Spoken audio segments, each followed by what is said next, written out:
o algún dato fue subestimado, ¿no? De tal manera que tenemos una diferencia muy alta. En el agua normalmente la suma de aniones tiene que ser casi igual a la suma de cationes. Ahora, si yo divido la suma de aniones o de cationes, vean, si yo sumo los cationes, que son 751 miliequivalentes, y lo divido entre 10, me tiene que dar aproximadamente la conductividad eléctrica. Vean, aquí me da 0.75 decisiones por metro, y nuestra conductividad está en 0.73. El valor más preciso es el de abajo, vean. Si yo sumo los aniones, que es 7.33 miliequivalentes por litro, entre 10, a ver, aquí creo que mi cursor nuevamente está dando lata. Ahorita voy a salirme de la pantalla porque volvió a pintar, ¿no? Entonces les decía que aquí nos está dando 0.73 decisiones por metro, que corresponde prácticamente con, con el valor de conductividad eléctrica. Permítanme aquí. Déjenme salirme de aquí de la... Es que con el cursor ahorita comienzo a pintar yo mismo la pantalla, me decía ayer Angélica. Pues permítanme, ¿no? Para que no ocurra lo mismo de ayer, que al momento de estar yo indicando con el cursor, esté pintando mi pantalla. Permítanme, voy a volver a ingresar para que se borre prácticamente la...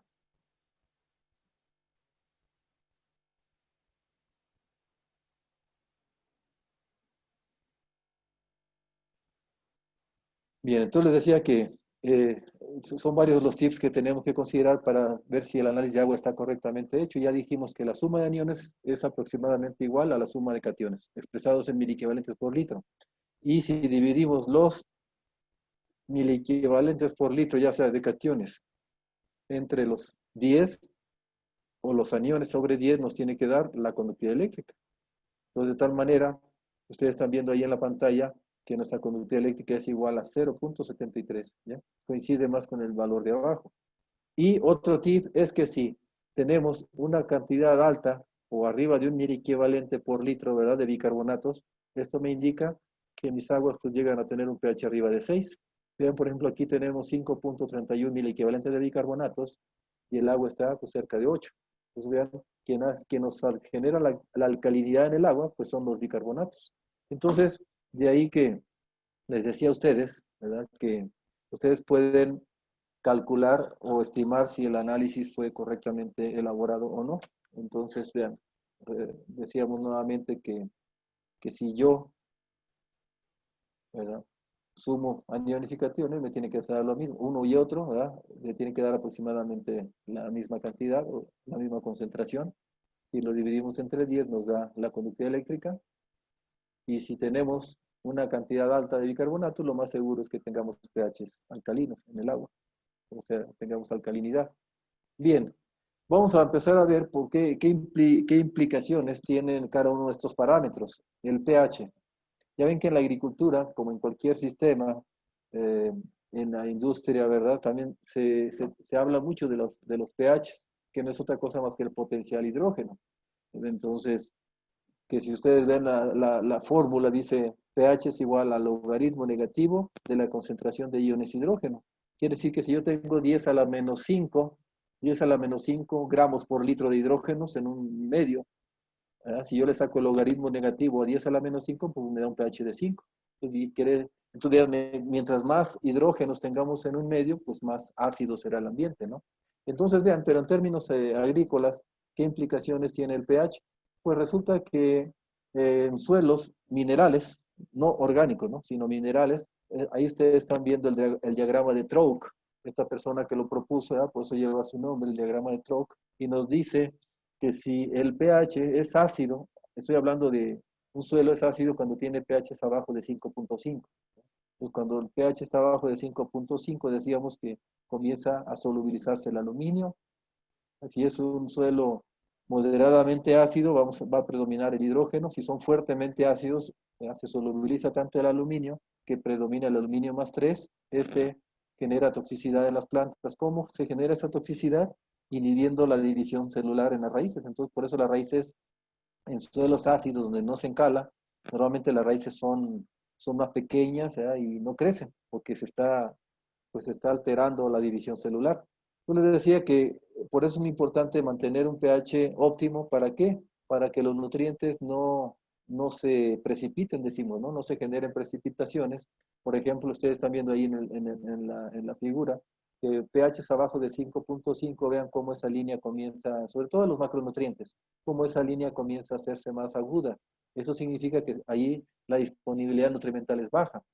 Si nos vamos hacia el lado derecho, después a la parte alcalina, si tenemos pH arriba de 7.5, empezamos a ver que los micronutrientes como el hierro, manganeso y algunos otros, vean, la línea comienza a ser más aguda. Eso significa que aquí se está formando bicarbonato de hierro, bicarbonato de manganeso, etcétera, que está precipitando.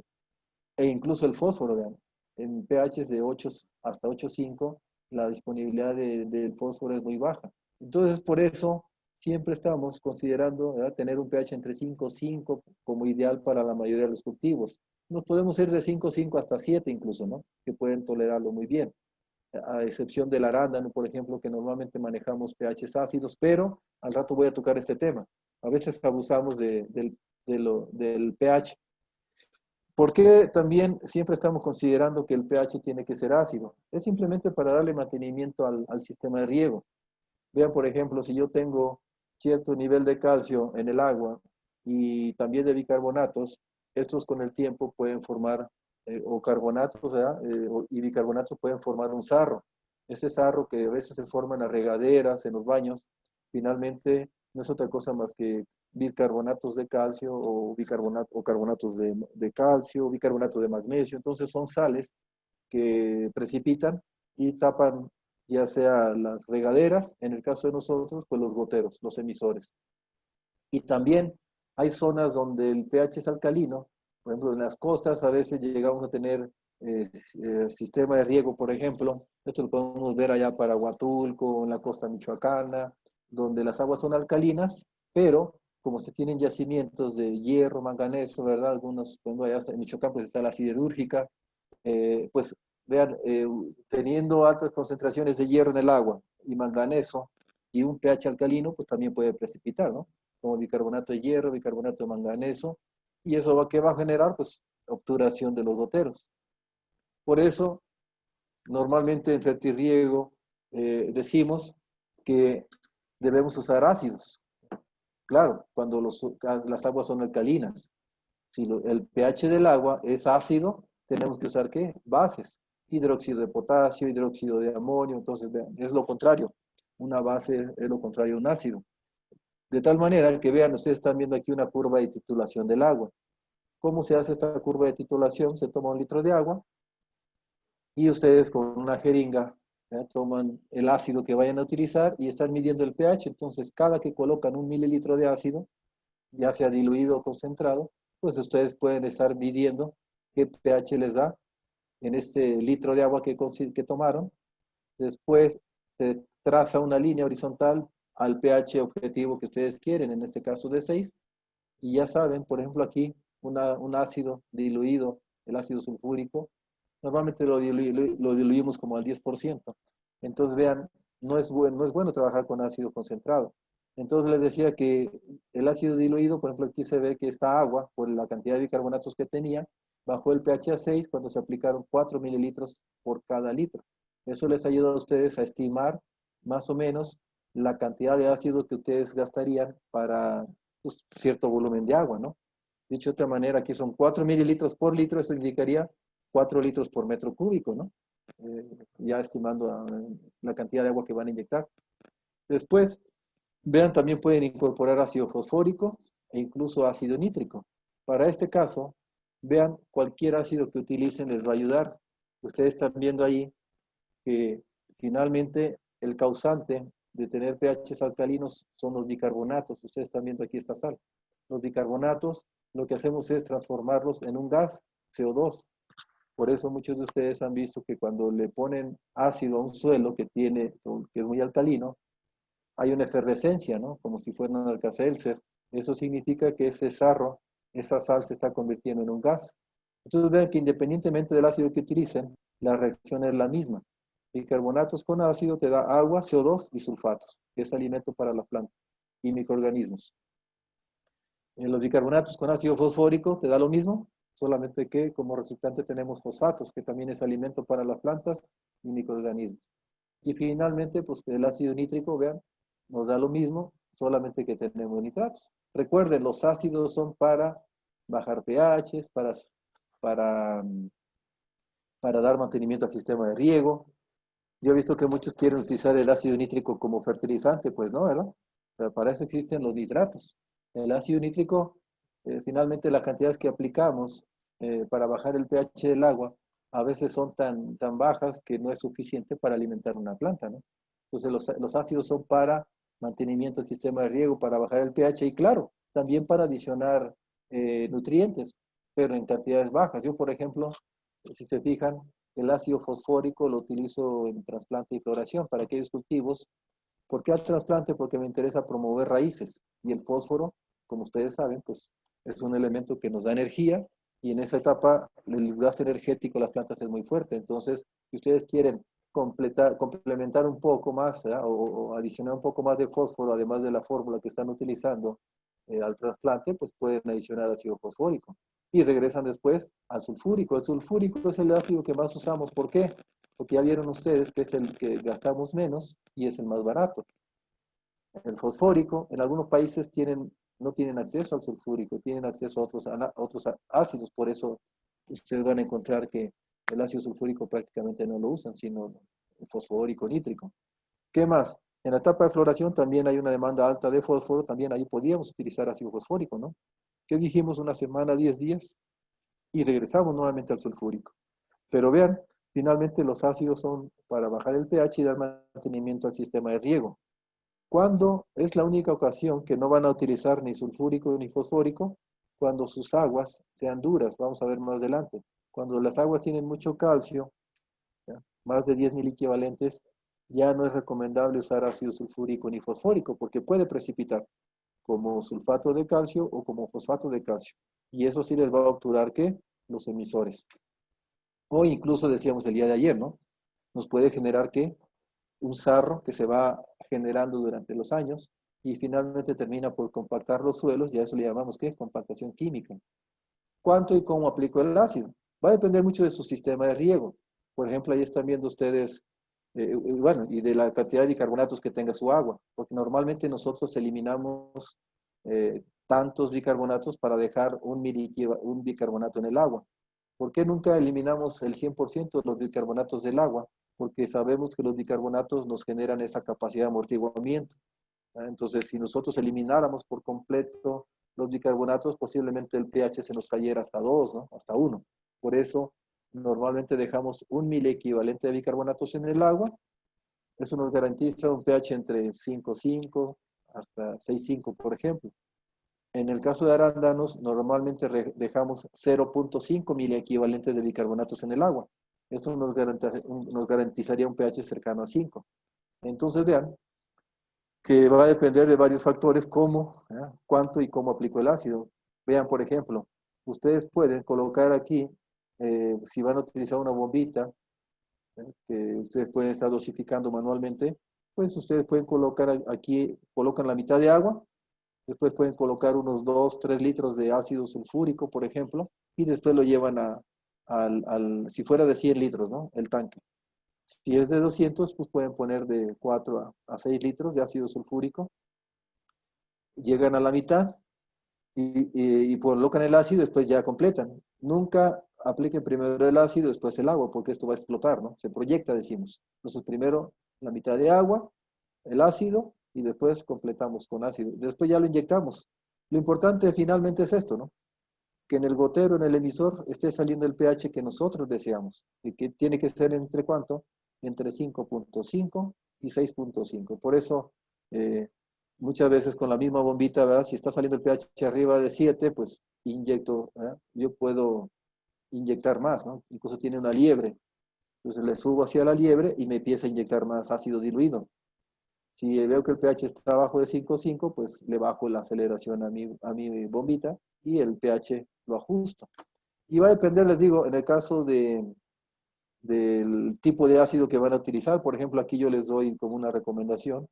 ¿Ya? Dice, para eliminar 1.000 equivalente de bicarbonatos del agua de riego, ustedes ocuparían 28 mililitros por litro perdón, aquí, 28 mililitros por metro cúbico de ácido sulfúrico al 95% de pureza. O 61.3 mililitros por metro cúbico de ácido fosfórico al 85% de pureza. U 80.7 mililitros por metro cúbico de ácido nítrico al 70% de pureza. Yo puse estas purezas porque son las más, lo que normalmente se utiliza. ¿De dónde salen estos valores? Pues si yo quiero el volumen, divido el peso equivalente del producto entre su densidad y obtengo el volumen. Y después ya lo llevo a la pureza de 100%. Entonces, es por eso de aquí salen esos valores. Si ustedes van a cambiar la pureza, pues la densidad incluso va a cambiar un poco, por lo tanto tienen que recalcular esto que les estoy mostrando aquí en pantalla. Por ejemplo, ¿qué hacemos normalmente? Si mi agua tiene 5 miliequivalentes de bicarbonatos, perfecto, debo eliminar 4 para dejar 1. Entonces multiplicaría 4 por 28 y es la cantidad de ácido sulfúrico que debería adicionar por cada metro cúbico cuando mi ácido es al 95% de pureza.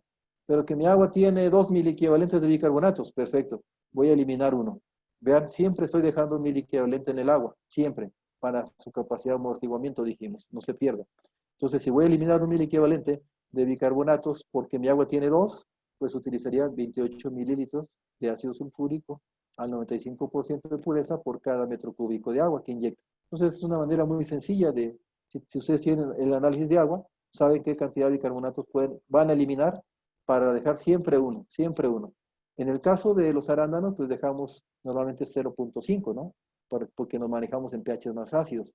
Y vean, por ejemplo, cuando exportamos berries, en la agricultura orgánica en México, nos piden que bajemos el pH de las soluciones.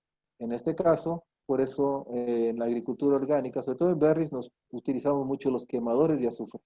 El quemador de azufre nos ayuda a bajar el pH hasta donde uno lo desee. Normalmente lo bajan hasta 4 o 5. ¿De qué va a depender la cantidad de azufre que le vas a colocar al quemador? Pues de la cantidad de bicarbonatos que tengas y la cantidad de agua que que tengas tú, el volumen, ¿no? Que vas a bajar, en el cual vas a bajar el pH.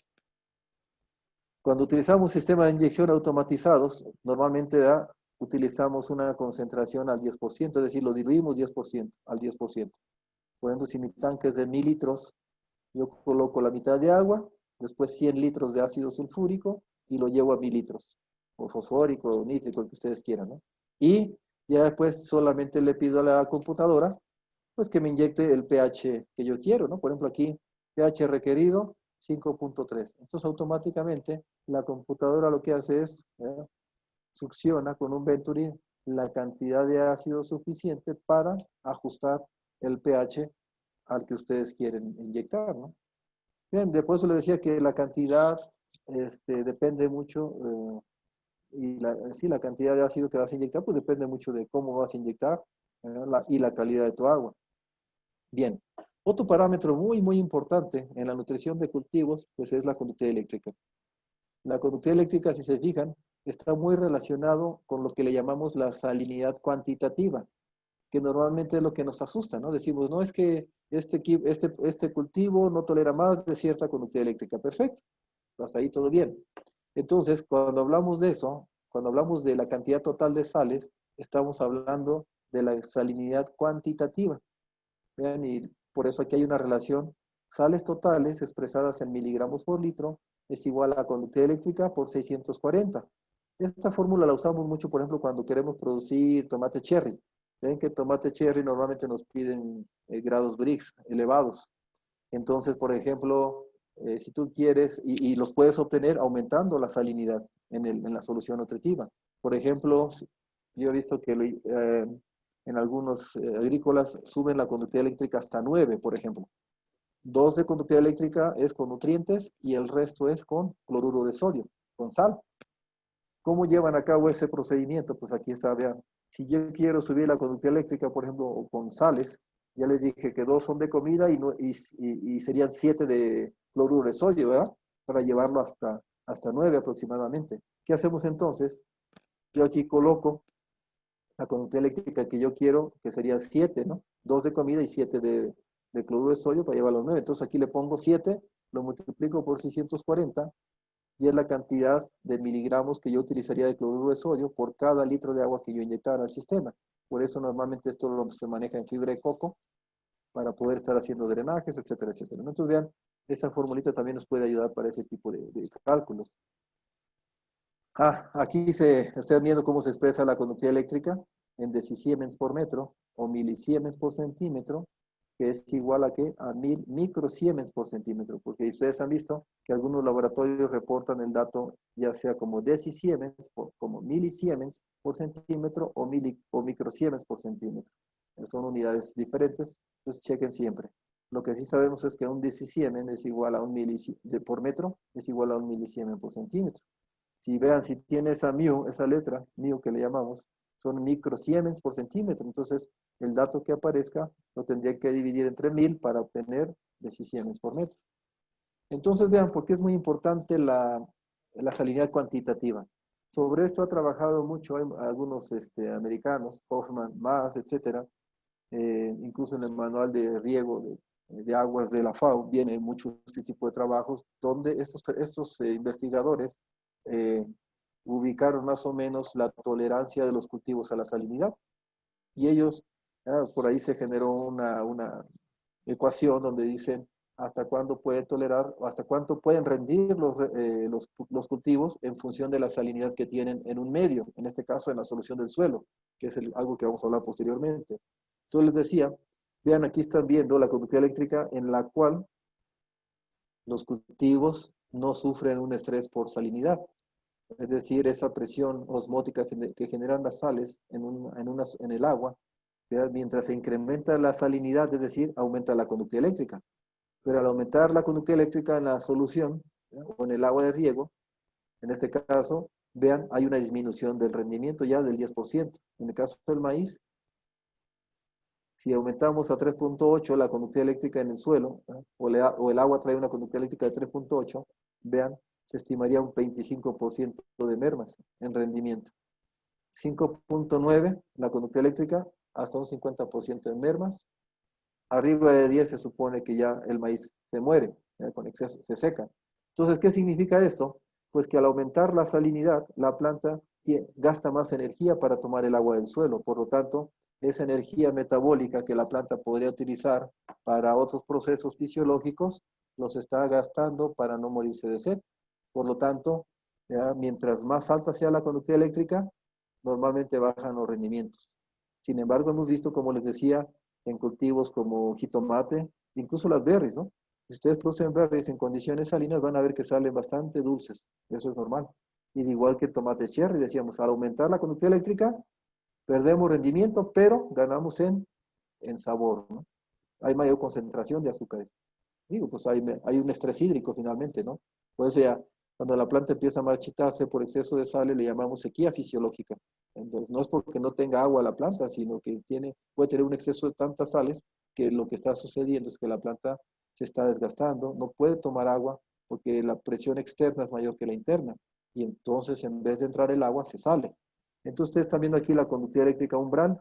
Claro, estos números son generales, son generalidades. ¿Qué significa? Que va a depender mucho de la genética, de si tengo mucha materia orgánica, no tengo materia orgánica. Mientras más raíces tenga su cultivo, más va a tolerar la conductividad eléctrica. Entonces, finalmente estamos hablando de estos datos son universales, es decir, generales. Yo he trabajado, como vamos a ver más adelante, cultivos en conductividades tan altas y van a ver que las plantas lo logran tolerar. Afortunadamente, en la actualidad tenemos tantas herramientas que nos pueden permitir cultivar plantas en condiciones salinas. Entonces vean aquí, mientras mayor sea el número, significa que más tolerante es la planta a condiciones salinas. Por ejemplo, si ustedes ven cultivos como el melón, ¿no? En la laguna, pues vamos a ver cultivos que toleran muy bien ¿qué? La alta salinidad. Vean, por ejemplo, allá en el norte que está muy de moda ahorita el algodón. Ven el algodón, la conductividad eléctrica que puede tolerar, ¿no? Fácilmente hasta 10. La cebada, la remolacha azucarera. Por eso decíamos al día de ayer que un bioestimulante que usamos mucho para generar tolerancia al estrés salino en las plantas es la glicina betaína. Y la betaína pues viene del nombre de beta vulgaris, ¿no? Que es la remolacha. Entonces vean cómo es tolerante a la salinidad. Pero si ya nos vamos hacia las hortalizas, vean la fresa, prácticamente es un cultivo que no tolera mucho. De los frutales, pues vean que el aguacate es un cultivo que pues, no tolera mucho. Entonces ustedes están viendo aquí, yo normalmente utilizo estos rangos, ¿no?, que están en la literatura de Hoffman y más, para ver más o menos cuál es la conducta eléctrica que me tolera mi cultivo. Vean, por ejemplo, la fresa de 0.9 a 1.3, el frijol de 1 a 1.5, vean que también el frijol es muy sensible a la salinidad, la zanahoria, etcétera, etcétera, y aquí va aumentando, vean, como el brócoli es más tolerante a la salinidad, el apio, la espinaca, el espárrago. Por eso, si se fijan, en suelos, normalmente suelos un poco deteriorados o ensalitrados, normalmente utilizamos este tipo de cultivos. El olivo, la palma datilera, que también son bastante tolerantes. Y vean, ¿hasta cuánto pueden tolerar los cultivos? Aquí están viendo. Vean la palma, hasta 35 de conductividad eléctrica. Para que tengan una idea, más o menos, el agua del mar tiene una conductividad eléctrica de 50. Entonces, vean, la palmera puede tolerar hasta 35, el algodón hasta 30. Es decir, después de esta conducta eléctrica se mueren los cultivos. El aguacate y la fresa, pues vemos que siguen siendo poco tolerantes, ¿no? Los frijoles siguen siendo poco tolerantes.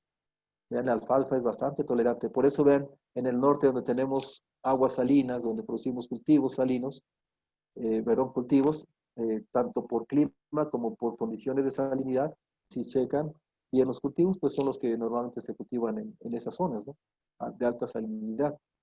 Pero bien, vean, en el caso de las berries, aquí estamos viendo, y siempre nos han dicho que el arándano no tolera más de una conductividad eléctrica de 1, ¿no? Vean, incluso una conductividad de 1, ya esa planta está estresándose. Yo esto, afortunadamente, me ha tocado trabajar berries en condiciones salinas, y he logrado percibir que, pues sí, o sea, esto está muy bien cuando no tenemos problemas de salinidad, ¿ya? Entonces, si no tenemos, si tenemos aguas de muy buena calidad, es decir, que no tenemos sales malas como son el sodio, los cloruros, los bicarbonatos, entonces el arándano sí pueden manejarlo muy bien en estas conductividades eléctricas que podrían ir de 1 e incluso hasta 2. Y va a depender mucho de la variedad. Por ejemplo, si trabajamos variedad Biloxi, Biloxi se comporta muy bien en esta conductividad eléctrica. Estoy hablando en la etapa ya de producción, entre 1 y 1,5. Pero si hablamos de variedades más vigorosas como Venturas, como Atlas, de las variedades de Fall Creek, ¿verdad? Entonces, vean, lo pueden manejar hasta conductividades de 2. ¿Por qué? Porque son más vigorosas, esas crecen más, con más follaje, fruto más grande, aunque saben que el Biloxi normalmente genera frutos pequeños, muchos, pero pequeños. Venturas, Atlas, Biancas, etcétera, pues genera frutos más grandes, pero menos, ¿no? Entonces les decía que aquí ustedes pueden tener como un estimado de la tolerancia de las berries, de estos cultivos, a la salinidad. Entonces, si van a trabajar con aguas de muy buena calidad, en suelos o sustratos que prácticamente no aporten materia orgánica, pues ustedes estarían manejándose muy bien en estas condiciones eléctricas. Pero vean, fue un trabajo que se hizo aquí en el colegio postgraduados, donde evaluamos diferentes conductividades eléctricas en aguacate y vean lo que sucedió. Claro, estábamos trabajando en un sustrato que era arena, vean la conductividad eléctrica de 2 e incluso un poquito más arriba, vean cómo quema las raíces. Entonces, en los pocos cultivos donde ustedes van a ver quemaduras en las raíces, es aguacate y berries. Vean cómo son de sensibles a la salinidad. Efectivamente, son sensibles a la salinidad. No quiere decir que no se pueda producir en condiciones salinas, pero sí son sensibles a la salinidad. Otro parámetro muy importante que está relacionado con salinidad, ¿ya? Por eso les decía, aquí ya empezamos a ver la salinidad cuantitativa. Una cosa es saber cuántas sales tengo y las cantidades de sales me lo indica la conductividad eléctrica. Pero yo necesito saber en esa agua qué cantidad de sales tengo yo que son nutrientes y qué cantidades no son nutrientes. En este caso, una sal nociva, ¿verdad?, para la mayoría de los cultivos, pues es el sodio. Entonces, el sodio nos puede generar sodicidad, es decir, intoxicación en las plantas. Hay algunas que lo toleran más, claro, otras que lo toleran menos. Sin embargo, este parámetro que se conoce como relación de absorción de sodio o la famosa RAS, que puede ser una RAS ajustada, pero esta RAS, vean, es la relación que hay del sodio con el calcio y el magnesio. Entonces, ¿qué sucede? cuando tu RAS es muy alta, pues quiere decir que esas aguas son malas porque tienes más sodio que calcio y magnesio. Pero afortunadamente tenemos los fertilizantes, ¿no? Tenemos fertilizantes como el nitrato de calcio y el nitrato de magnesio que si yo le subo al denominador, ¿qué va a suceder? Voy a tener más calcio y magnesio que sodio. Entonces mi RAS va a bajar. Por lo tanto, vean, sabemos que RAS abajo de 3 no hay problemas del sodio. Ustedes pueden tener 10.000 equivalentes por litro de sodio en el agua, pero si su RAS está abajo de 3, duerman tranquilos, de veras. Y se los voy a demostrar ahorita.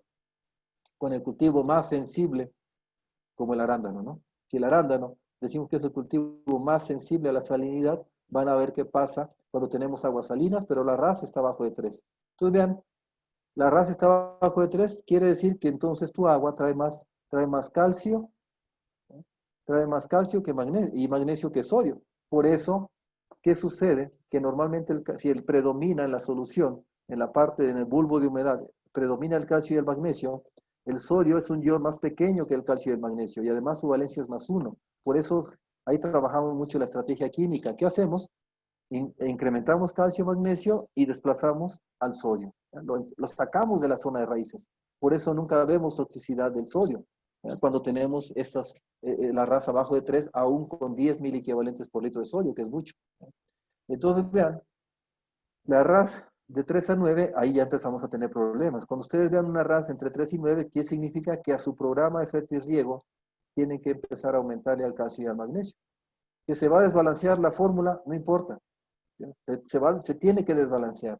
Por eso les decía que cuando tenemos menos, el agua es de mejor calidad, pues menos problemas tenemos, ¿no? En la nutrición de una planta. Pero si mi agua, ¿ya? Como ocurre a veces, normalmente tiene problemas de sales y sales malas, como es el sodio y los cloruros, pues tenemos que trabajar, tenemos que empezar a hacer una estrategia de nutrición contra esas sales. ¿Qué significa? Cuando yo tengo una RAS de 3 y 9, puedo empezar tratando el agua con calcio y magnesio. Le tengo que subir. ¿Y cómo lo subimos al calcio y al magnesio? Pues normalmente con fertilizantes. Ustedes van a decir, pero va a subir la conductividad eléctrica. No pasa nada, van a ver al rato. La RAS, bueno, sí pasa, pero no es tan grave, vamos a decirlo, porque tenemos otras herramientas, afortunadamente, que no solamente son químicas. La RAS mayor de 9, ahí sí el problema es muy fuerte, por lo tanto, tendríamos que empezar a considerar posiblemente, dependiendo de la sensibilidad del cultivo, dijimos, si voy a trabajar yo, por ejemplo, si voy a trabajar yo berries, aguacate, pues empezaría yo a ver si necesito un equipo de osmosis inversa o la idea es quitarle las sales al agua, ¿no? Para evitar esa toxicidad. Vean, ustedes están viendo entonces, ya dijimos que la salinidad cuantitativa tiene que ver con la cantidad de sales. La salinidad cualitativa me dice quiénes son esas sales. Desafortunadamente, ustedes a veces ven quemaduras en las plantas y dicen son sales. Pues sí, e incluso el exceso de fertilizantes, como vamos a ver ahora, puede quemar las plantas, pero las quemaduras son diferentes. Vean ustedes en frambuesa, a la izquierda están viendo una toxicidad por cloruros. ¿Ya? Vean cómo son de agresivos los cloruros. Como tienen carga negativa, estos van directamente, el gilema tiene carga negativa, entonces se dispara la movilidad del cloruro entrando al gilema, ¿no? En los tejidos de conducción. Va y quema rápidamente la hoja. En cambio, el sodio, antes de ingresar, ¿verdad? Va compitiendo con calcio, con magnesio, con potasio, o sea, hay antagonismo previamente. Pero ya cuando está en cantidades exageradas o altas, pues también quema, ¿no? Pero vean cómo son quemaduras diferentes. Esta es la salinidad cualitativa que yo le llamo. Y tenemos la salinidad cuantitativa. Vean, ustedes están viendo a la izquierda una frambuesa, la cual tenía una conductividad eléctrica de 7. ¿Por qué se incrementó tanto la conductividad eléctrica? Porque allí la mayor cantidad de sales eran nutrientes. Aquí el productor fertilizaba todos los días esta frambuesa teniendo un suelo que arcilloso. Los suelos arcillosos son muy retentivos, quiere decir que retienen mucha agua, pero también retienen muchas sales, como normalmente ocurre con el polvo de coco, con el peat moss, ¿no? Que retienen tanta agua y tantas sales que al rato quieren drenar y se están pudriendo las raíces. Entonces les decía que necesitan sustratos y suelos con un buen drenaje. Eso nos los garantiza un sustrato y un suelo que tiene una capacidad de cambio catiónico menor a 25 miliequivalentes por 100 gramos, ¿no? Decíamos ayer. Entonces vean, aquí están viendo una acumulación de fertilizantes y vean las quemaduras. Esta es una quemadura por fertilizantes, exceso. esta planta tenía una conductividad de 7, pero ¿qué nos dice la literatura? Que la frambuesa no tolera una conductividad de 1,5 o 2, ¿no? Y vean, esta planta con una conductividad de 7 y no se murió. Sí tiene daños, pero la mayor cantidad de las hojas estaban verdes. ¿Por qué? Pues porque la mayor cantidad de sales eran, ¿qué? Nutrientes. Al lado izquierdo están viendo que una toxicidad por sodio o por cloruros, vean. ¿Por qué ocurrió esta quemadura? Porque la mayor cantidad de sales era, ¿qué? Cloruros. Entonces tenemos que combatir a los cloruros. Vean, este análisis de agua. Este es de Baja California. Se producen muchas berries. En esta agrícola se producen arándanos. Entonces, vean, se tenía una conductividad eléctrica de 2,4. Y yo les dije hace rato que el arándano no tolera una conductividad de 1 o mayor a 1, según la literatura. Entonces, ¿por qué aquí esta agua tenía una conductividad de 2,4 y se estaba utilizando para producir arándanos? Vean la cantidad de cloruros que tenía esta agua, 14,4. Pues claro, estamos cerca del océano, por Ensenada, 14,4. Sabemos que arriba de 4, de 5 miliequivalentes ya es mucho para la mayoría de los cultivos, y aquí hay 14,4 y se estaba produciendo arándano. Y vean el sodio, casi 8 miliequivalentes por litro, cuando se dice que para el arándano arriba de 2 miliequivalentes por litro de sodio ya es mucho. Entonces, ¿por qué? Vean, ¿por qué se tenía esas condiciones y por qué las plantas, como van a ver posteriormente, no se quemaron? Van a ver por qué. Vean la cantidad de calcio y magnesio que tiene el agua, afortunadamente. Eso me estaba generando una RAS de ¿cuánto? De 2,88. ¿Qué dijimos? Aunque tu agua tenga mucho sodio, pero si tu RAS está abajo de 3, puedes estar tranquilo. Hay que hacer un manejo, ¿eh? Pero puedes estar tranquilo. Hay que manejar, sale un poquito aquí nuevamente para quitar de la pantalla nuevamente ese rayón. Permítanme.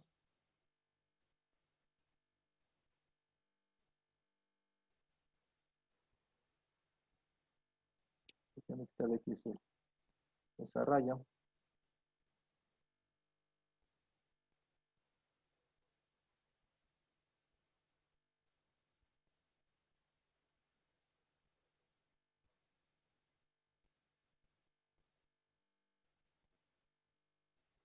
Bien, ahí están viendo ustedes dónde estaban produciendo los arándanos. Ahí están viendo el pozo, o están viendo dónde está el pozo de agua.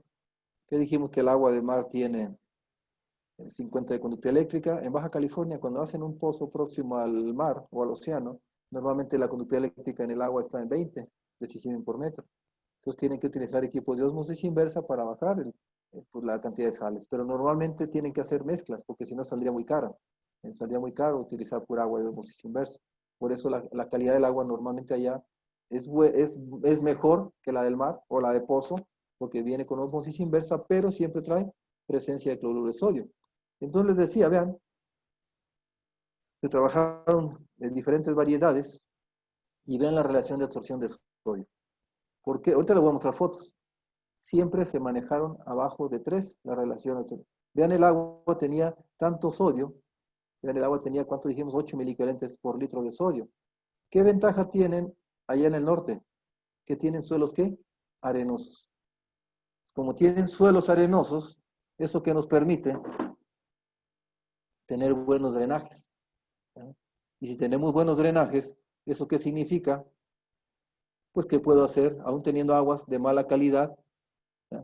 Cuando tenemos exceso, muchas sales, tenemos que estar haciendo ¿qué? Lavados, lavados, lavados. Eso ustedes lo han visto mucho en arándanos, ¿no? Por eso les decía que cuando tengan muchos problemas de sales, pues tenemos que tener un sustrato, un suelo con un buen drenaje. Entonces, vean, aún teniendo sales, afortunadamente ya tienen suelos arenosos y eso nos permite que trabajar mejor los cultivos cuando tenemos condiciones de salinidad.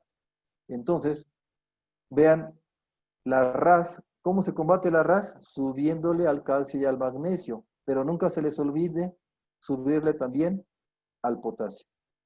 Yo estoy trabajando ahorita, como yo trabajo mucho estas situaciones allá en Sudamérica, les decía, en Chile y en Perú tienen problemas con aguas de riego, y trabajamos en cultivo de agroexportación, entonces se maneja mucho este concepto de la RAS, pero estoy trabajando yo una RAS que yo le llamo una RAS modificada, donde yo incluyo al potasio, ¿ya?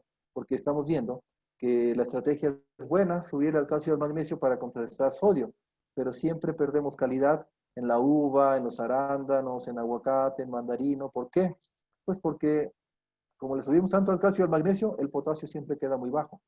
Entonces, como siguen los mismos programas de fertirriego, no puedes seguir un programa de fertirriego donde estás aumentando al calcio y al magnesio para combatir al sodio, ¿verdad? Entonces, aquí lo que tenemos que hacer es subir al calcio, al magnesio y al potasio proporcionalmente. Si ustedes me preguntaran cómo lo hago, yo lo hago con base a la solución de Steiner.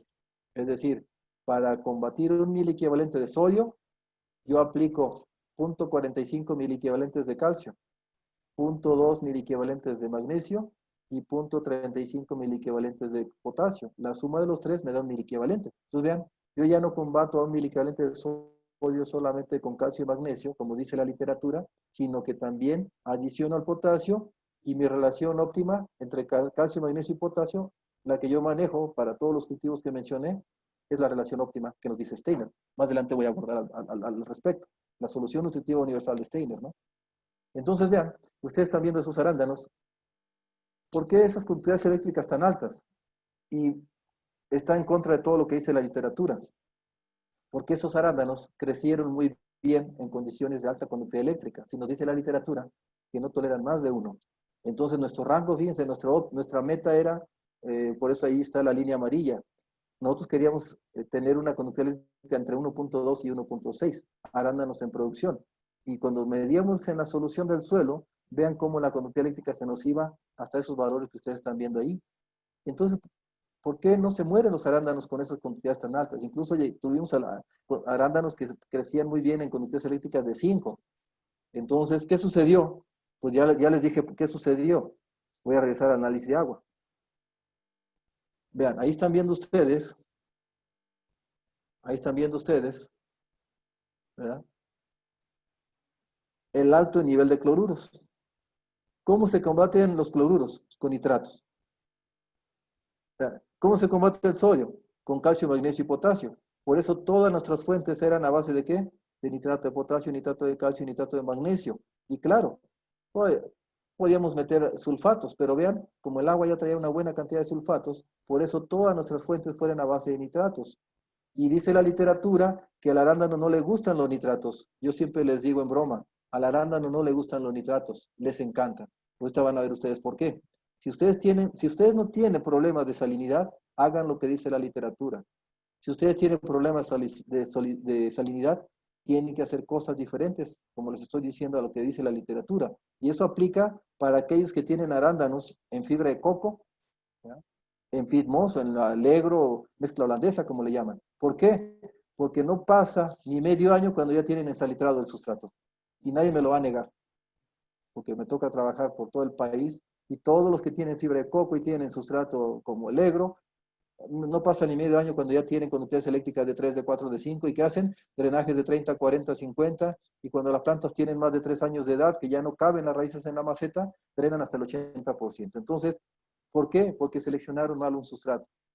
Y eso cada vez me queda más y más, mientras más visito yo agrícolas en todo el país, veo los sustratos, veo los problemas, cada vez me queda más claro que cuando seleccionan mal un sustrato, sus dolores de cabeza empiezan a partir del segundo o tercer año. ¿Y por qué lo ven en arándano? Y a veces no lo ven en otros cultivos. Porque díganme qué otro cultivo lo van a tener ahí más de 10 años. Ninguno. Las hortalizas no, tienen más, no duran más de 2 años. La fresa no más de 2 años. La frambuesa no más de 2 años. ¿Qué más? Nunca los tenemos más de 2 años los sustratos para la mayoría de los cultivos. Pero resulta que para zarzamora y para arándanos y ahora para aguacates sí los debemos tener más de 3 años, pero al tercer año ya está todo ensalitrado, todo compactado, y ustedes drenando, drenando, drenando, es un dolor de cabeza. Por eso les digo, seleccionen muy bien su sustrato. ¿Cuáles son los sustratos buenos? Aquellos que tienen una SIC abajo del 25 miligramos por 100 gramos. Mándela a analizar y se van a dar cuenta. Pero fíjense otro mito, que al arándano no le gustan los pHs alcalinos, que tienen que estar siempre abajo de 5, entre 4 y 5. El problema es que si ustedes manejan pHs entre 4 y 5, ¿qué dijimos? Nuestros suelos son minerales. Si yo utilizo sustratos minerales, pues obvio, no me aportan materia orgánica. ¿Qué dijimos? El diagrama de Troc está generado para suelos ¿qué? Minerales. ¿Por qué tolera entonces? ¿Por qué entonces nos dicen que el pH tiene que estar entre 4 y 5? Sí, eso es allá en Canadá, en Europa donde tienen 20-30% de materia orgánica sus suelos en los bosques. Nuestro suelo no tiene nada de materia orgánica y queremos manejar los pHs entre 4 y 5. Por eso empezamos a ver siempre deficiencias de nitrógeno después de poda o a la trasplante. ¿Por qué? Porque están precipitando los nutrientes. Súbanle el pH, váyanse a 5 y 6. Es más, vean, estos arándanos, todo el tiempo crecieron en pHs arriba de 7. Siempre. ¿Por qué? Pues porque utilizamos fuentes nítricas, ¿no? Por eso dice ahí, cuando el pH es alto debido al suministro de nitratos, es necesario el uso de quelatos. Los quelatos trabajan muy bien a pH de 8, 9 y hasta 10, dependiendo de la gente quelatante, o quelante, decimos la quelación. En vez, estás viendo ustedes ahí diferentes tipos de quelatos, el que ustedes, aquel que tolere pHs alcalinos. Fíjense, si nuestro problema es que no queremos que suba el pH porque la planta empieza a ponerse amarilla, pues metan quelatos. O sea, eso es mucho de lo que está escrito en la literatura, créanmelo. Eso se escribió el siglo pasado. Afortunadamente tenemos en las empresas cada vez productos más y más y más novedosos que empieza a romper con todos esos mitos que normalmente te dice la literatura. Por eso les digo que la nutrición en condiciones salinas se maneja de una manera, la condición convencional sin problema de sales es otro manejo. Y queremos manejar siempre la misma nutrición pues, para ambos tipos de sistemas, ¿no? Entonces, vean, por eso en Arando les digo, están teniendo tantos problemas, tanto que exigen un sustrato que no tenga sales, a medio año ya está ensalitrado. ¿De dónde salió el ensalitramiento? De los fertilizantes. Es más, en Tala he visto yo cómo se ensalitran, por ejemplo, sustratos como la fibra de coco y el legro. El agua tiene 1.000 equivalente por litro de sodio. ¿Ya? Fíjense, 1.000 equivalente por litro de sodio no es nada. Y al medio año ya tienen ensalitrado su sustrato por sodio. ¿Qué sucedió ahí? Pues que tiene un sustrato que retiene y retiene y retiene. Y el sodio tiene carga positiva y por eso se pega. Entonces, vean, les decía que ahí están viendo un ejemplo cómo utilizar, bueno, si yo quiero inyectar 3 partes por millón de hierro, busco una mezcla de micros. ¿Ya? Si mi mezcla de micros tiene 7.5% de hierro, pues hago este procedimiento y quiere decir que debo inyectar 40 gramos de esa mezcla de micros por cada metro cúbico. Entonces es muy sencillo, ¿no? Ya lleva hierro y el resto de todos los micronutrientes. Entonces ahí están viendo este ejercicio o esa plática que les di ahorita, ahí están viendo ustedes los arándanos, ¿ya? No hay un solo arándano, esos son arándanos, no tenían un año. ¿Qué más? Vean el aspecto de la planta, arándanos creciendo en conductividades de 3, 4 y hasta 5 decisime por metro, en pHs de 7, y vean esos arándanos, ¿no? Y eso que estaban en suelos arcillosos, peor tantito, ¿no? Vean la calidad de los arándanos. Les digo siempre, pues no es por presumir, pero los mejores arándanos que me he comido en mi vida. Crujientes, dulces. ¿Por qué? Porque crecieron en condiciones salinas. Por ahí está una tesis que hicimos con Cristian Salgado y ahí está una publicación en Agrociencia donde ahí viene cómo cambia, cómo la calidad del fruto cambia en función de la salinidad o el déficit hídrico de las plantas. Y ahí se ve claramente cómo al aumentar la conductividad eléctrica o la salinidad, los frutos salen más con mejor calidad. Claro, los rendimientos bajan, pero bueno, son condiciones que se tienen. Pero vean, son frutos de extrema calidad, crujientes. ¿Por qué? Porque nuestra fuente era el nitrato de calcio, tanto para desplazar sodio. ¿Y por qué tan dulces? Pues porque también llevaban potasio, ¿verdad? Magnesio. Vean, los cloruros también es solo una sal nociva que normalmente pues también afecta a los cultivos. Yo le digo que yo le tengo más miedo a los cloruros que al mismo sodio, porque son más agresivos sus quemaduras. Entonces vean, el aguacate tolera hasta 4 de miliequivalentes por litro de cloruros. Vean la remolacha, 25 miliequivalentes. El algodón, por eso le digo que en algunas zonas donde tenemos mucho problema de sodio, de cloruros, pues también se seleccionan el tipo de cultivos. Vean lo que les decía, mis experiencias en Perú. Ahí se producen aguacates. Vean en las puntas de esas hojas, ¿no? Todo el tiempo estamos monitoreando, ¿qué? A mí me gusta monitorear, por ejemplo, los cloruros y nitratos. Y por otra parte, monitoreo sodio y calcio. Si en la savia, yo siempre les digo, en la savia siempre tienes que tener más calcio que sodio y más nitratos que cloruros. Porque si empiezan a predominar los cloruros sobre los nitratos en la savia o el sodio sobre el calcio, vean lo que sucede, ¿ya? En esas zonas tenemos que tener mucho cuidado. Ni modo, las aguas ya tienen cloruro de sodio. Pero lo más espectacular de esto es que sacan 30 a 35 toneladas por hectárea, ¿no? Entonces, cómo en estas condiciones en Perú se producen 30, 40, hasta 40 toneladas, claro, 40 toneladas cuando no tiene problema de sales, pero aún con problema de cloruros, como están viendo, a mí me sorprende ver estas hojas y están sacando 30 toneladas por hectárea. Es impresionante. Claro, estamos hablando de altas densidades, manejos intensivos, todo esto, pero vean cómo se tiene que tener un control sobre las... ¿Qué hacemos entonces cuando aumentan los cloruros? Tenemos que subirle a los fertilizantes, nitratos principalmente, porque son muy móviles, así como los cloruros son tan móviles en el agua, y en el suelo y en la planta, los nitratos también son muy móviles. Entonces, cuando ustedes tengan cloruros, súbanle a los nitratos. ¿Cuánto? 1 a 1. Con un mil equivalente de nitratos van a eliminar un mil equivalente de cloruros, van a competir, ¿no? También vean, los sulfatos nos ayudan, sobre todo eso la estrategia la usamos mucho en uva. Ya ven que en uva antes de la cosecha, un mes antes, se deja de aplicar nitrógeno y ahí empiezan a aumentar los cloruros. Vean, aquí se ve claramente, un trabajo en Chile. Cómo al bajar los nitratos aumentan los cloruros y genera daños muy fuertes en la uva. Pero una estrategia que usamos en esta etapa es aumentarle a los sulfatos y a la materia orgánica. La materia orgánica, vean, esos grupos carboxílicos que tienen, también tienen carga negativa. ¿Qué carga tienen los cloruros? Carga negativa. Entonces, la materia orgánica te ayuda tanto para suelos que tienen mucho sodio, como para, o aguas que tienen mucho sodio, como para aguas que tienen muchos cloruros. La dureza del agua, ustedes están viendo ahí cómo se obtiene, en grados hidrométricos franceses, ¿ya? La suma de calcio con magnesio entre 10 y multiplicado por esos factores, ahí te dice si el agua es dura o no es dura. Porque es importante también considerar esto, por lo que les decía. Si tu agua es dura, tu suelo tiene mucho calcio. Y si tiene mucho calcio y tú fertilizas con fuentes a base de sulfatos, ¿qué va a suceder? Raíces enyesadas. ¿Ya?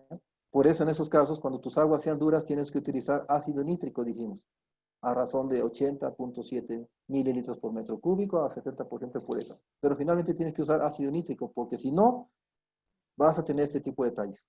Mucho calcio con sulfatos o con metes ácido sulfúrico para bajar el pH, vas a tener problema de compactación química, obturación, posiblemente incluso hasta, no, tal vez a veces no en los goteros, pero sí vemos ese sarro se forma en el suelo y por lo tanto la compactación. El carbonato sódico residual, pues es qué relación hay entre el calcio y el magnesio con carbonatos y bicarbonatos. Por lo tanto, qué tanto se pueda generar carbonatos de calcio, bicarbonatos de calcio que pudieran taponear también los goteros. ¿Ya? Pues si vemos que está generando ese taponamiento, vean lo que sucede, ¿no? Bicarbonato de calcio, les decía, esto lo vi allá en mandarinos, ¿no? ¿Por qué? Porque el pH estaba muy alto, 8, 8,5, no bajaban el pH y los suelos eran ricos en calcio, pues se forma bicarbonato de calcio, se compacta y terminan por enyesar a las raíces. Y luego dicen que los ácidos compactan los suelos. Pues claro, si tienes un suelo rico en calcio y metes ácido sulfúrico, ácido fosfórico, claro que se va a compactar. Y dijimos ayer que la única estrategia que yo he visto así buena para descompactar suelos químicamente compactados, o suelos que tienen una compactación química, son microorganismos, materia orgánica, materia orgánica, materia orgánica, líquida o sólida. Claro, los ácidos húmicos pues, es lo mejor que hay, ¿no? Ahora, ¿cómo relacionar esto? Y con eso termino. ¿Cómo relacionar? Fíjense, toqué todo este tema porque tiene mucho que ver con la solución del suelo. La solución del suelo no es otra cosa más que la mezcla de lo que trae el agua, lo que te aporta el suelo, los fertilizantes, lo que quedó, ¿verdad?, de fertilizantes. Entonces, es la mezcla de todas las sales, ¿ya?, que estoy mencionando. Y vean, el aspecto de las plantas tiene mucho que ver con lo que pasa abajo. En este caso, cuando ustedes ya tengan cultivos establecidos o tengan cultivos con sistema de riego, allí el análisis que ustedes ocupan es el de solución del suelo, el de salinidad, pasta saturada. ¿Por qué? Porque todos de esos desequilibrios que nos habla Steiner, ¿ah?, cuando hablamos de la utilidad de Steiner, la solución nutritiva de Steiner en hidroponía, todo eso que ocurre, ¿ah?, en hidroponía también ocurre en suelo, desafortunadamente o afortunadamente. O sea, la planta no entiende si está en un suelo, está en un sustrato, ella lo que quiere es que esté en equilibrio lo que le estés dando. Pero ¿por qué entonces en suelo siempre tenemos más problemas que en hidroponía? Porque en hidroponía monitoreamos todos los días. En suelo nunca monitoreamos, o a veces, si le va bien al cultivo, cada mes. Entonces, vean, ustedes están viendo ahí desequilibrios. Steiner nos dice que debemos de tener una relación óptima o mutua entre calcio, magnesio y potasio, más o menos así. Por eso les decía yo a ustedes hace rato que a mí me gusta inyectar por cada mil equivalente de sodio, yo inyecto 0.45 mil equivalentes de calcio, perdón, aquí es 0.20 de magnesio, aquí está invertido, y 0.35 de potasio. Vean, la suma me da un 1000 equivalente. Entonces, con todos estos cationes, yo desplazo al sodio para evitar detalles como estos. Entonces, vean, si ustedes tienen más calcio y potasio que magnesio, fruto payaseado. Si ustedes tienen más calcio y magnesio que potasio, fruto payaseado. O acá nuevamente, o puede salir cuadrado, ¿no? En este caso. O sin firmeza porque tenemos más magnesio y potasio. Es bien importante estas relaciones. Afortunadamente todo eso se ve ¿dónde? En un análisis de salinidad. Desafortunadamente, los rangos que manejan los laboratorios, como dice allí, es el mismo rango para una plántula de jitomate que para una planta en producción de jitomate. Y peor tantito, ese mismo rango te lo dan para aguacates, ¿ya? También no, ahí no se consideran variedades, que bueno, eso se entiende, pero no consideran el aporte de sales del agua. Entonces, no es lo mismo tener, ¿verdad? 10 mil equivalentes de calcio como alto si no tengo sodio. Pero 10 mil equivalentes, si tengo mucho sodio, ¿verdad? Mi RAS está en 9, es muy poco calcio. Entonces, vean, lástima que esos rangos no consideran ese tipo de detalles que ya estuvimos platicando. Entonces, vean, desafortunadamente, ¿por qué normalmente los gerentes de producción en las agrícolas a veces no le prestan atención, no ven a detalle ese tipo de análisis? Ya están viendo por qué. Son muchos datos, muchos datos. Lo único que ven, el pH y la conducta eléctrica, es lo único que les interesa. Ah, y que estemos dentro del rango. Desafortunadamente lo más fácil es decir, estoy dentro del rango. Y tus pobres plantas, ¿eh? Con los frutos todos feos o mala calidad, pero estás dentro del rango. Los rangos, como ya les dije, cómo se obtienen. Y da lo mismo el rango para aguacate, son rangos muy demasiado generales. Y no consideran, como les decía, por eso les ponía el ejemplo. 10.000 equivalentes cuando no tiene sales tu agua, sodio en este caso, es alto. 10.000 equivalentes cuando tu agua tiene una RAS de 9, es bien poco. Y el rango sigue siendo el mismo, ¿no? Por eso les decía que vamos a empezar a interpretar estos análisis. Cada laboratorio tiene la manera de interpretarlos. Por eso, vean, yo inicio siempre sabiendo, a mí me interesa mucho saber de esa conductividad eléctrica total, cuánto me la generan el sodio, los cloruros y los bicarbonatos, y cuánto me lo generan las sales nutrientes. Después me interesa saber esa relación de absorción de sodio, porque puedo tener mucho sodio, pero si mi RAS está abajo de 3, no hay problema. También vean, en mi programita que ahorita les voy a mostrar, y con eso concluyo, que ahorita lo voy a subir, les decía, después de terminar mi plática, vean, se maneja, ahí ese programa también maneja la relación calcio-sulfatos. Si los milimoles de calcio por los milimoles de sulfatos rebasamos 60, va a haber precipitación independientemente del pH. Y si el pH está arriba de 7,5 y la relación de milimoles de calcio por milimoles de fosfatos está arriba de 2,5, va a precipitar. Entonces vean, ya sin más preámbulo, voy a pasar a mi hojita de Excel para que vean qué fácil se hace este tipo de detalles. Vean. Vamos a ver. Con este les muestro mi pantalla y con eso terminamos. Entonces yo le llamo, esto se lo voy a proporcionar a ustedes. Eso ahora que estoy encerrado por el coronavirus me puse a hacerlo. Antes todo lo hacía a mano. Entonces les voy a pasar para que les pueda ayudar a ustedes una herramienta como para que les pueda ayudar a interpretar un poquito más los análisis. Entonces vean cómo se hace esto. Vean, este es un ejemplo para aguacates. Entonces dijimos que el aguacate tolera muy bien conductividades hasta de 1,5, ¿no? Vean, aquí se incluyeron los datos de la pasta saturada, del análisis de solución del suelo. Ustedes lo único que van a hacer es incorporar los resultados tal y como lo indican ahí, ¿no? El miliequivalente normalmente se expresan los resultados. Entonces, vean, el pH está en 7,31, quiere decir que si es para aguacate, pues la idea es bajarle un poco más, ¿no? Si se están metiendo nitratos, pues entonces ya meto quelatos. Entonces, vean, la conductividad eléctrica 1,39. Yo veo esa conductividad eléctrica y digo, pues estoy bien, ¿no? Creo que mi conductividad eléctrica está bien, por lo tanto, ¿no? Vean, yo diría, para ese aguacate todo está perfecto, pero empiezo a introducir las sales buenas, las sales malas, que yo le llamo, ¿ya?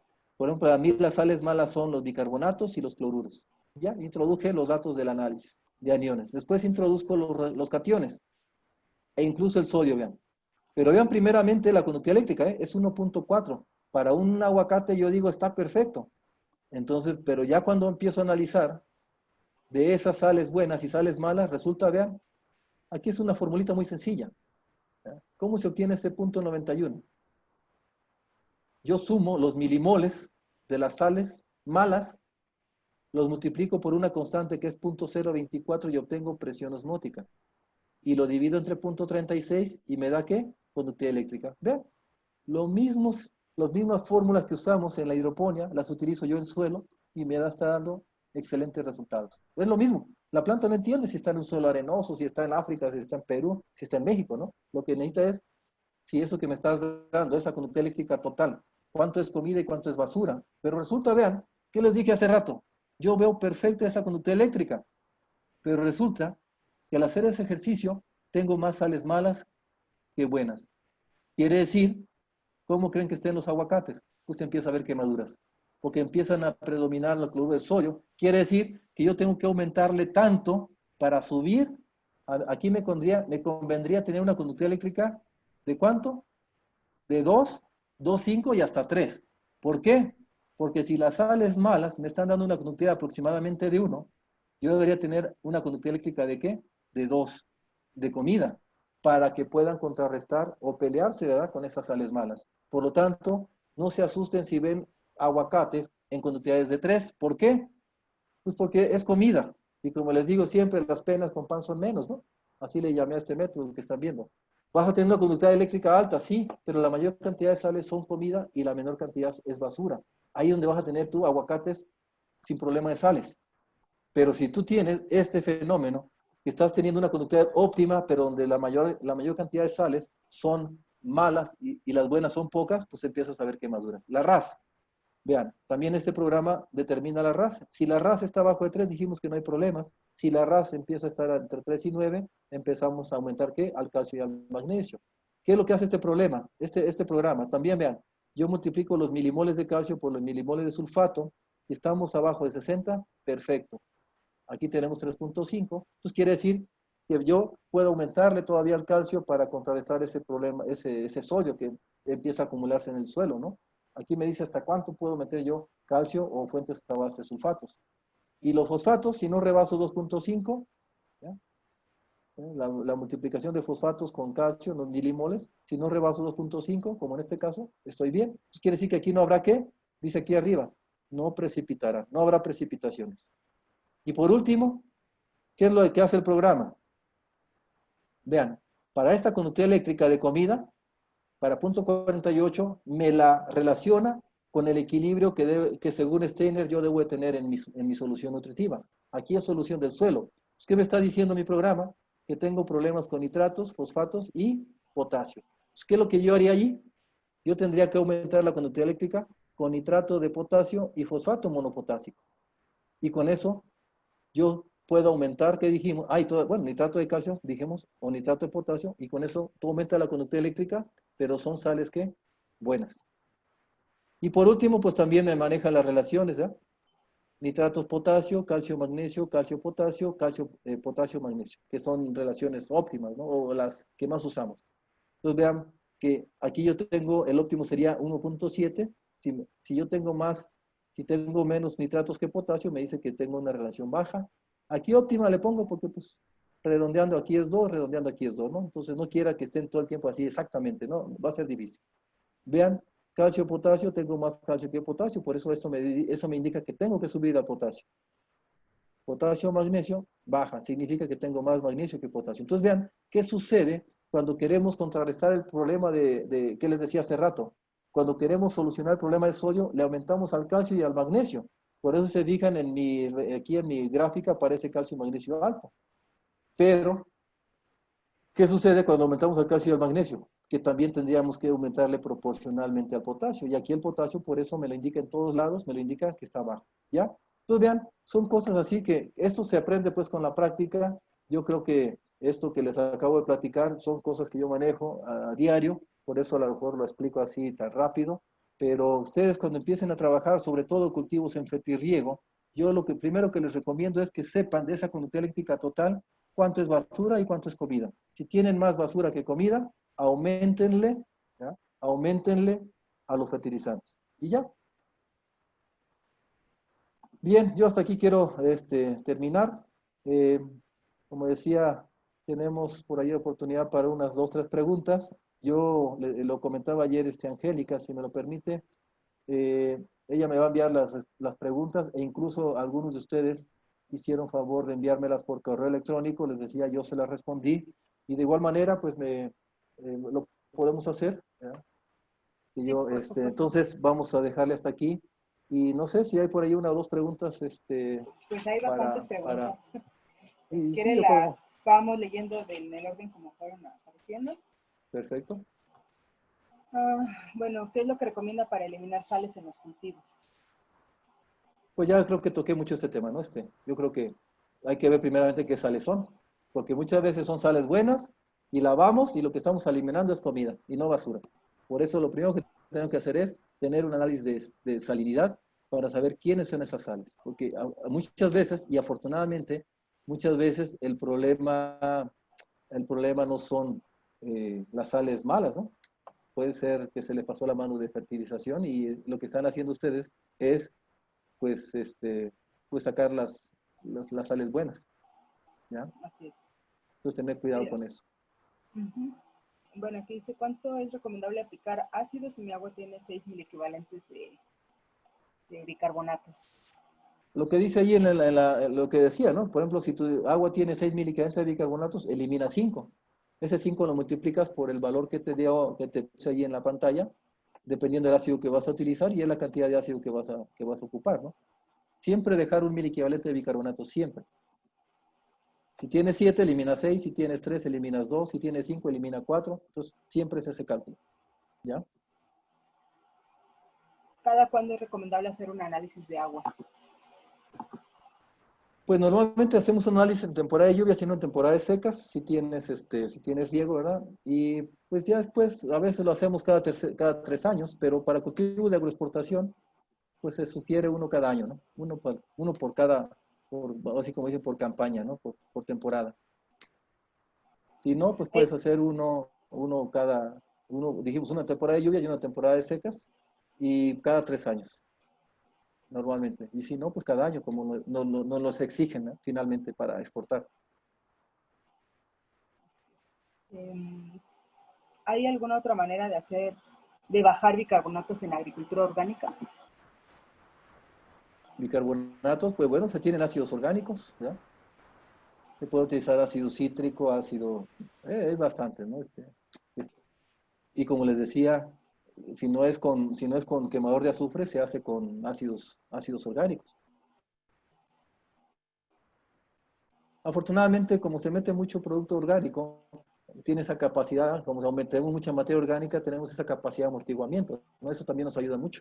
Pero sí, o sea, el quemador de azufre o ácidos orgánicos, el que usamos mucho es el ácido cítrico, siempre y cuando tenga su registro hombre, ¿no?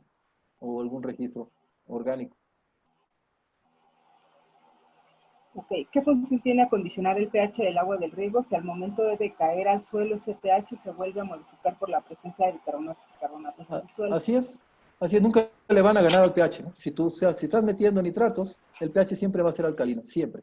Por eso decíamos que siempre tienes que estar utilizando quelatos. O sea, nunca le vas a ganar. Termina la temporada y nunca vimos que le bajara, ¿verdad? De 6, de 7 incluso a veces. Sí, o sea, simplemente la idea es peor si no aplicaras ácidos, ¿no? Porque terminarías la campaña con pHs altísimos, ¿no? Y luego si no metes quelatos, pues ya vean cómo están los maíces ahí en el Bajío, ¿no? Completamente amarillos. Sí, o sea, realmente nunca le ganamos al pH. Aunque metas ácidos todos los días, siempre vas a tener un pH alcalino. Siempre que estés metiendo nitratos, siempre vas a tener pHs alcalinos. Por eso están los Muy, quelatos. muy bien. En caso de que mi agua tenga un 1.3 miliequivalentes de bicarbonato, no es necesario corregir? Pues dependiendo del pH, ¿no? Si es 1.3 y el pH está en 7, ahí sería interesante, después estás viendo el pH que tienes finalmente en la solución del suelo. Créanme que lo que más nos interesa es el pH de la solución del suelo, ¿no? Ese es el más importante. ¿Por qué? Porque ahí Más que están las los bicarbonatos. raíces, sí, y ahí están las raíces, ahí están los nutrientes. Entonces, si tú tienes pHs arriba de 7,5, ¿qué dijimos? Precipitarían los micros. Si tienes pH abajo de 5,5, precipitan los macros. Entonces, siempre es bueno medir el pH directamente en el suelo. Aunque tú logres bajar el pH en el agua, es decir, tú puedes bajar el pH del agua hasta 3 y en el suelo puedes encontrar un pH de 7 o 7,5, o sea, sí es cierto. Porque ahí están ocurriendo tantas reacciones químicas en el suelo que se puede subir o se puede bajar el pH. El que nos interesa siempre es el del suelo, ¿ya? Pero podemos ayudarle desde el manejo del agua, que normalmente es lo que hacemos. En el caso del limón, si tengo un pH elevado, ¿cuál sería el problema en la fisiología del árbol? El limón es muy, sobre todo dependiendo del portainjerto, pero es muy sensible a los pHs alcalinos. Por eso las hojas siempre están amarillas, siempre están con clorosis férrica. Por eso ahí es bien importante. En el limón, fíjense cómo le pueden ayudar a frutales donde riegan rodado, por ejemplo, o riegan incluso con aguas con muchos bicarbonatos. Además de poner ácido en el agua, que a veces son volúmenes muy altos, lo que pueden ayudarles metiéndole azufre agrícola, ¿no? Pero es un proceso lento. Es un proceso muy lento. Entonces pueden tanto bajar el pH del agua como agregarle en la zona de goteo azufre agrícola. Ahí en la hoja de Excel que les voy a subir, mientras ahí viene cuánto se tiene que utilizar, si es un suelo arcilloso o no es arcilloso, si dependiendo del pH del suelo. Entonces ahí vienen las cantidades de azufre agrícola que hay que aplicar para bajar el pH más o menos como a 6. ¿Ya? Sí. Ahorita que comentó de subir el Excel, también comentarle a los participantes que también subimos la presentación completa de los 2 días. Es una sola presentación, un solo archivo. Desde el inicio de la plática lo compartimos, entonces se lo pueden bajar directamente del chat. Y en el caso de la hoja de Excel, ya la subió, doctor. Perfecto. Bueno, entonces, no sé cómo ande de tiempo, doctor. ¿Nos queda un minuto? Bien, ahorita aprovecho para subir lo que quedó pendiente. A ver, mientras si gustas hacer alguna pregunta, ¿no? Aquí preguntan los diferentes estiércoles, ¿qué tanto nos pueden incrementar las sales por tonelada de producto?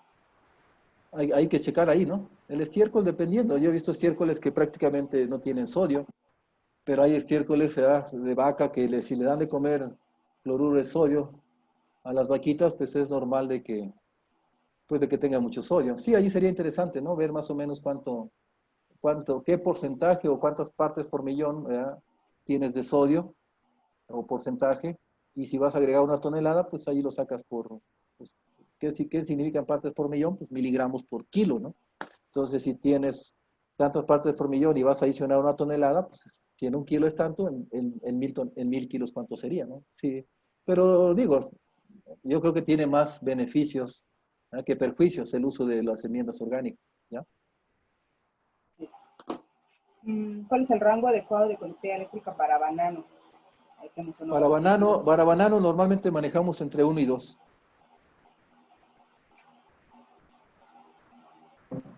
Dice, bueno, la conductividad eléctrica que nos mostró se refiere a lo que soporta el cultivo vía suelo y también es lo mismo que tolera vía foliar. No, bueno, vía foliar toleran más. Sí, vía foliar toleran más conductividad eléctrica a las plantas. Vía suelo, sí, a nivel raíces sí tenemos que tener mucho cuidado. Porque, a ver, la última, si gusta, hablamos de conductividad eléctrica, pero es lo mismo hablar de conductividad, ya sea de nitratos que de sulfatos, que de cloruros o ioduros. Los cultivos tendrán la misma sensibilidad pensando que lo que importa es el grado de conductividad. Claro, allí algunos fertilizantes tienen un índice de salinidad más alto, ¿no? Eso sí también es muy importante. Acuérdate que en ese caso, por ejemplo, si yo meto cloruro de potasio, no es lo mismo aplicar sulfato de potasio, ¿no? El índice de salinidad de cloruro de potasio es mucho más alto. Sí, claro que depende mucho del tipo de sales. Ok, pues doctor, le doy las gracias por su intervención, por su plática. Sé que tiene ahorita otro compromiso, entonces adelante, ¿no? Bueno, yo me despido de ustedes, ¿verdad? Agradezco mucho su tiempo, su esfuerzo. Ahí pues podemos estar en contacto vía correo, como ya lo hicimos con algunos de ustedes. Ya subí las dos presentaciones. Perdón, la presentación es la de ayer, ¿no? Y también subí las dos hojas de Excel, uno que es interpretación de salinidad y el otro es que es las enmiendas de suelos.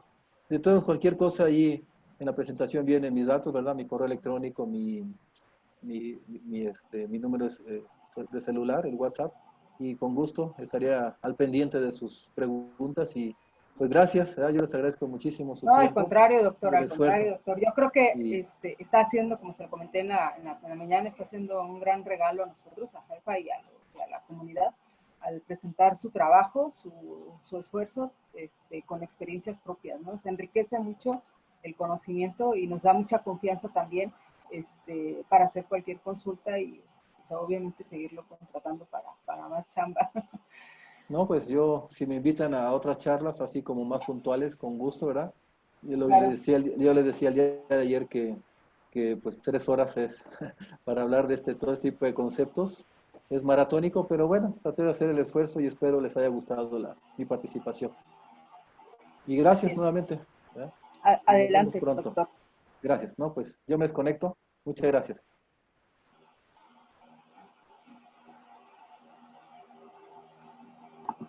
Bien.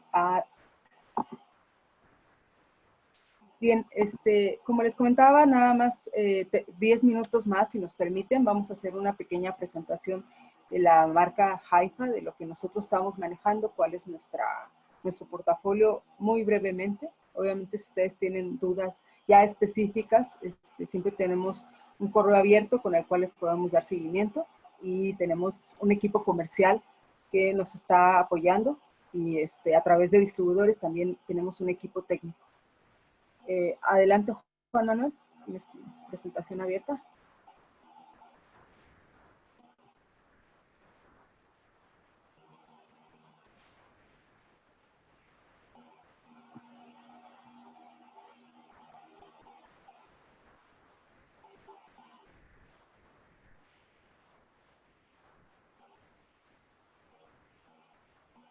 Juan Manuel, adelante.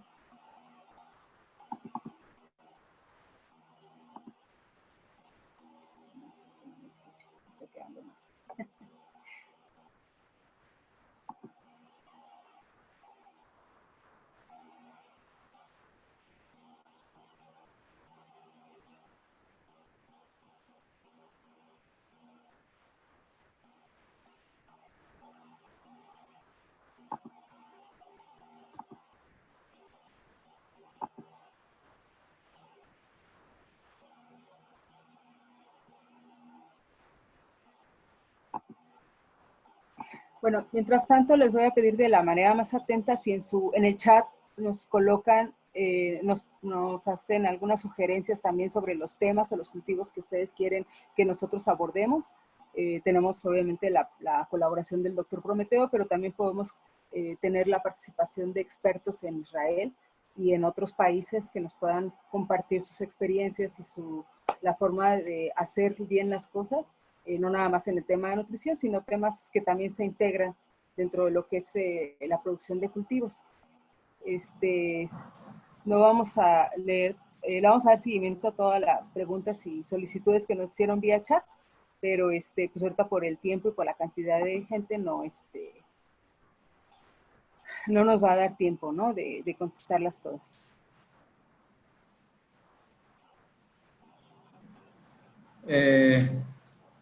Buenas tardes. Buenas tardes, espero sí me escuchen ya. Yo les quiero presentar un poco, hablarles un poco de lo que es Haifa.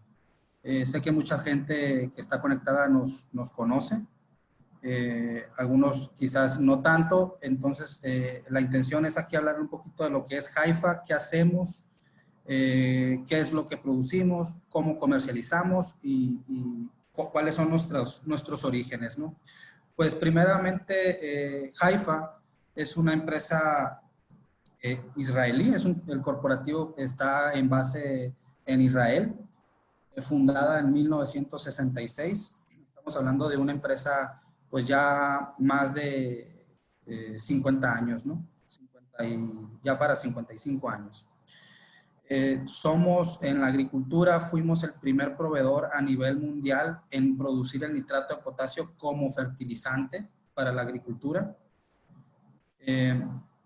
Tenemos prácticamente operaciones en todo el mundo, en más de 100 países, en los 5 continentes, a través de 14 subsidiarias. Por ejemplo, la subsidiaria de México, que atiende todo lo que viene siendo México, Centroamérica y el Caribe. Así hay otras subsidiarias en el mundo que atienden a varios países, ¿no? Contamos actualmente con 4 plantas de producción, 2 en Israel. Bueno, ahorita voy a hablar un poquito de las plantas, una en Francia y una en Estados Unidos, ¿no? También tenemos un centro de investigación, base en Israel, donde pues al producir los productos, pues hacemos toda la investigación, toda la demostración de los productos antes de lanzarlos al mercado, y que estos pues cumplan con todos los estándares de calidad que nos exigen las autoridades en el mundo. Los sitios de producción que les mencionaba, 2 en Israel. Ahorita actualmente se hizo la fusión de una sola planta, y haciendo inversiones anuales, año con año, para incrementar y hacer más grande la planta que tenemos en Israel, para seguir pues, produciendo y satisfaciendo la demanda mundial de fertilizantes. Aquí nada más para mostrarles lo que viene siendo dónde están las 2 plantas. Actualmente la fusión se hizo para la planta del sur, y las inversiones pues se están haciendo en la planta del sur para hacerla más grande y aumentar nuestra capacidad. Dentro de nuestro portafolio, mencionarles pues que además del nitrato de potasio y ser de los primeros que desarrollamos este producto como fertilizante para la agricultura, producimos y comercializamos una gama amplia de fertilizantes para todos los cultivos y para todas las etapas. Dentro de ellos pues está, como ya lo mencioné, el nitrato de potasio. Tenemos fosfato monoamónico o Haifa-MAP, como lo conocen, fosfato monopotásico.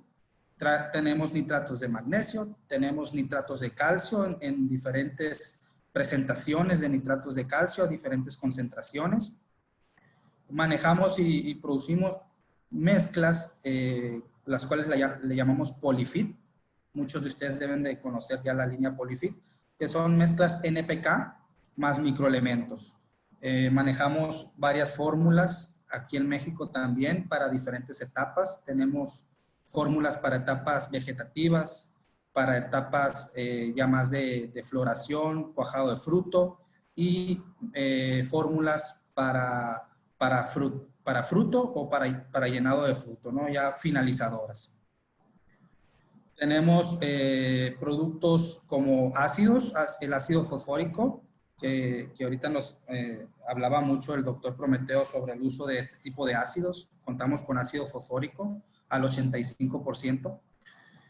Contamos con una serie de micronutrientes, prácticamente todos los micronutrientes, desde fierro, manganeso, boro, zinc, cobre, molibdeno, y con diferentes quelatos. Manejamos quelatos, todos los tipos de quelatos que actualmente se usan en la agricultura, desde EDTA como EDDHA, y recientemente estamos vamos a introducir muy pronto el DTPA, que es muy enfocado a la hidroponía, y los otros pues que conocemos que son enfocados a cultivos en suelo. Tenemos una línea también de polifosfatos como el Vitafos-K, que son polifosfatos para la nutrición o la fertilización de los cultivos, y pues sabemos las ventajas que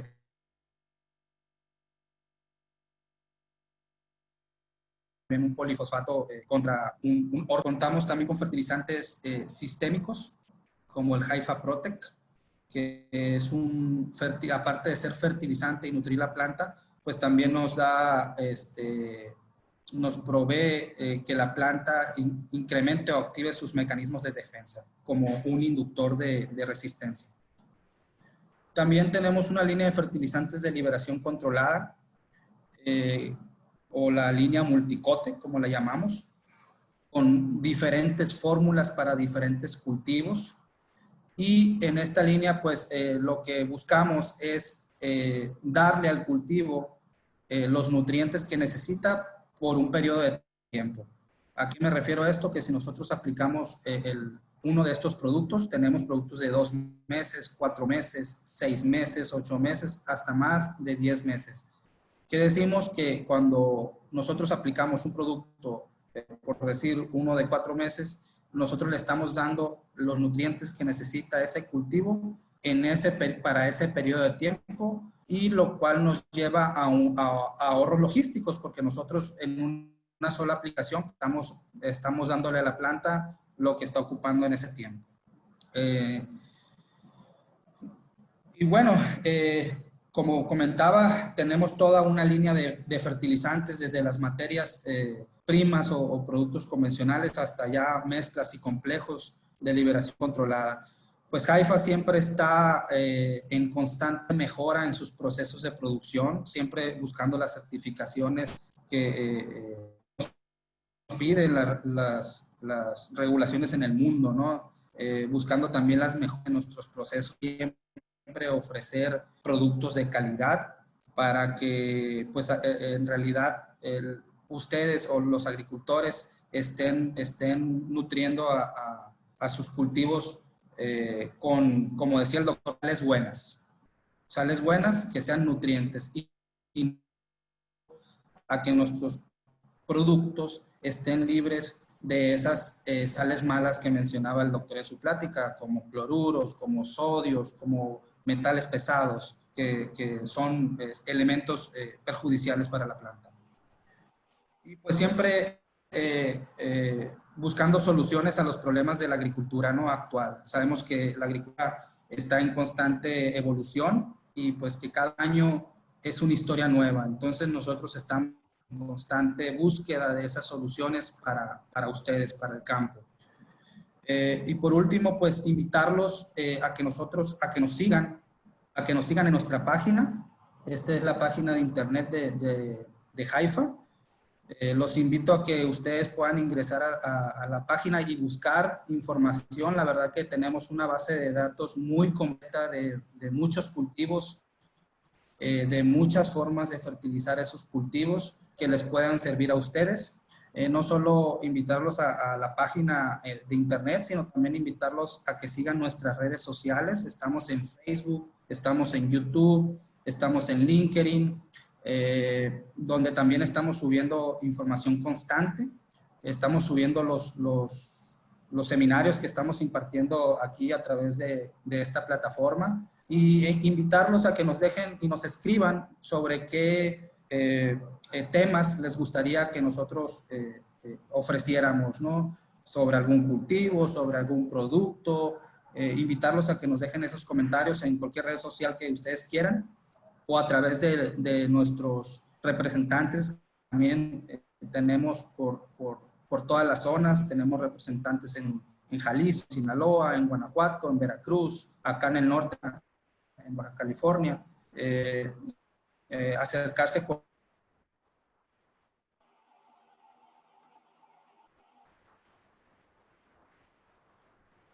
mi parte. Eso es una breve explicación de lo que es Haifa, de lo que hacemos, de lo que estamos produciendo y de lo que pues queremos.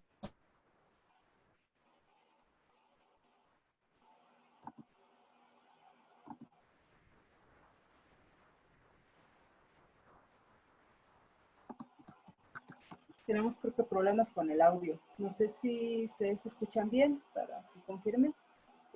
Yo no escucho ya al ingeniero Juan Manuel, posiblemente se le fue su señal. Bueno, con esto terminamos. Les agradecemos mucho la respuesta. En este momento doy por finalizado. Le daremos seguimiento. Nuevamente les estoy comentando que acabo de subir los 2 archivos de la presentación completa del doctor, que realmente no tenía por qué compartirla. Es un acto muy generoso de su parte, y el trabajo en Excel que hizo. También nosotros manejamos algunas plataformas de internet como es la herramienta de Nutrinet. De hecho, hace poco acabamos de subir un webinar a nuestro Facebook sobre cómo utilizarlo, pero si ustedes están interesados, podemos hacer un segundo webinar sobre Nutrinet para elaborar programas de fertilización. Lo que nosotros queríamos también con esta plática es que quedaran claros muchos conceptos que son una realidad y simplemente llevarlos a la práctica. Muchas gracias. Finalmente, terminamos.